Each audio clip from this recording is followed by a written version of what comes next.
Hi అండి, ఈరోజు మాది మధ్యాహ్నం లంచ్. ఏదైతే లేట్ అయిపోయిందండి, ఈ టైం అయింది వండే వరకు. అంతా పనంతా కంప్లీట్ అయ్యింది. వేడి వేడి అయితే అన్నం అయితే చేసుకున్నామండి. వేడి వేడి అన్నం తింటే చికెన్ కర్రీ ఎంబడి చాలా టేస్టీగా ఉంటుందండి. దీని ఎంబడి బగారా రైస్ అయితే ఇంకింత చాలా బాగుంటుంది వేడివేడిగా.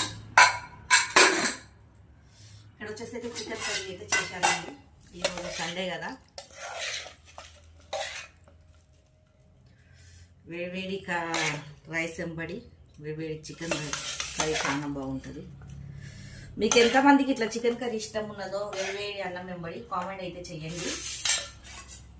లైక్ సబ్స్క్రైబ్ అయితే చేసుకోండి. దాని వెంబడి అయితే ఆనియన్ అయితే కోసుకున్నానండి.